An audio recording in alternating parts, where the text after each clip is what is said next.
Nagu lubatud, siis oleme taas tagasi Kärheris ja on ka põhjust.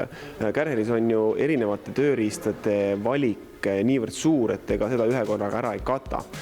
Täna räägime ühest, ma ütleks, väga põnevast tööriistast või koduabilisest, millest võib-olla kõik ei teagi. Kui eelmistel kordadel me oleme rääkinud töövahenditest, mis on niisugused enam-vähem teada, lihtsalt räägime, mida on siin põnevat ja mille poolest Kärheri hea on. Siis täna räägime tööriistast, mis tõesti ei pruugi inimestele teada olla, ja see on põrandapesu.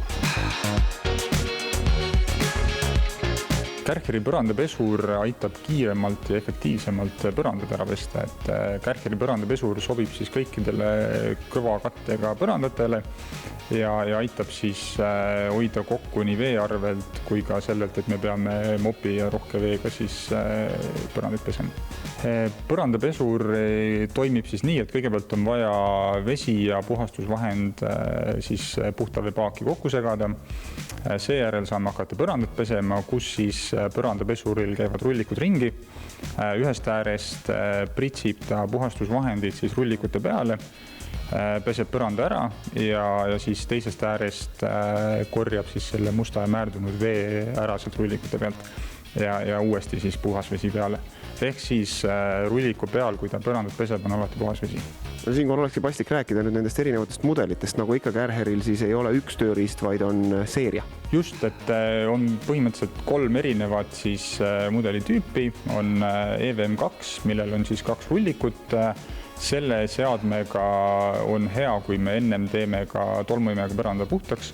On ta siis akul töötav seade ja 20 minutit on siis aku kestvus, millega saab umbes 60 ruutmeetrit põrandat ära pesta.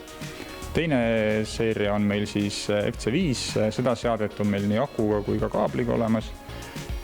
Selle seadme erinevus siis nüüd eelnevaga on see, et rulliku pinnalt imetakse must vesi ära.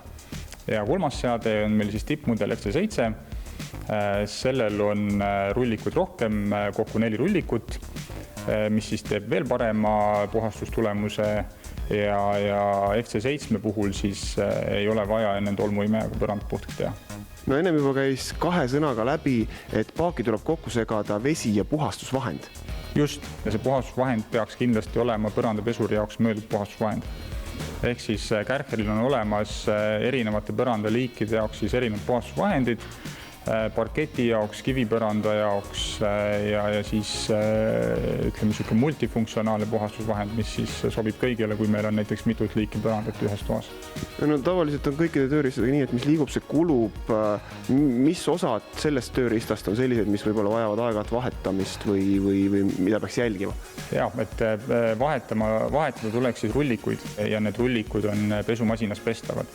Ehk et pärast igat pesu neid kindlasti vahetama ei pea, et peavad nad pikalt vastu küll, aga mingi aja möödudes on need kindlasti kasulik välja vahetada, et pesu tulemus säiliks.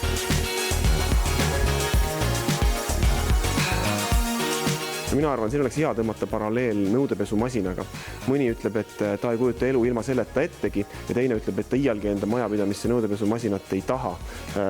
Nende põrandapesuritega ma usun on umbes sama lugu, et need, kes on proovinud, suurem osa ütlevad, et nad ei kujuta enam ette tavalist põrandapesu ja mõni teine ütleb, et ei, tema mingit sihukest masinat enda majja ei taha. Mina soovitan, tulge Kadakateele Kärheri esindusse, vaadake, katsuge, katsetage ja saate ise veenduda, kas see koduabiline on teie jaoks või mitte.